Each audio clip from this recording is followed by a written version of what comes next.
Hello friends! For today's video, magluluto tayo ng favorite ng aking asawa na mutton mandi.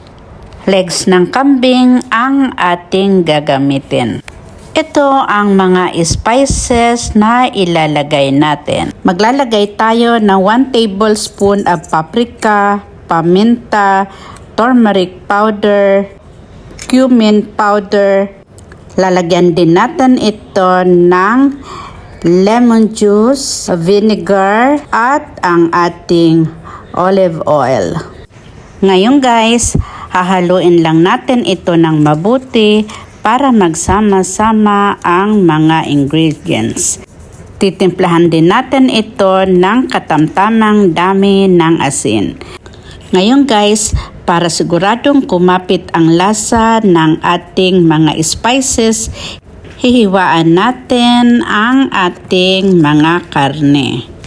And then, i-brush na natin ang mga spices na iniready natin kanina. Be sure na malagyan natin ang lahat ng mga ito.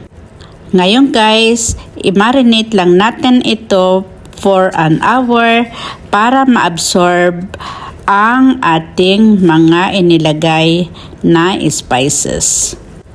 Yung mga mahilig sa maanghang, pwede natin itong lagyan ng chili powder.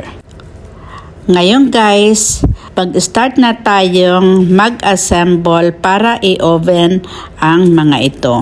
Gagamit tayo ng white onion, bawang, bay leaves. Dito natin ipapatong ang ating marinated na kambing. Ibalot natin ito ng mabuti ng ating baking paper at aluminum foil para mabilis maluto at lumambot ang mga ito. Medyo matrabaho nga lang ito guys, pero sulit naman ito pag naluto na. Dinoble ko ang balot ng aluminum foil para siguradong hindi lumabas ang katas nito. Ganon din ang gagawin natin sa ating tinimplahan na spice. More chili ang inilagay ko dyan. Ngayon guys, i-grill lang natin ito ng 3 hours. After 3 hours, tingnan nga natin kung kumusta na ang ating niluto. I-check natin ito. Ayan na siya guys. Ang lambot ng outcome ng ating mutton mandi.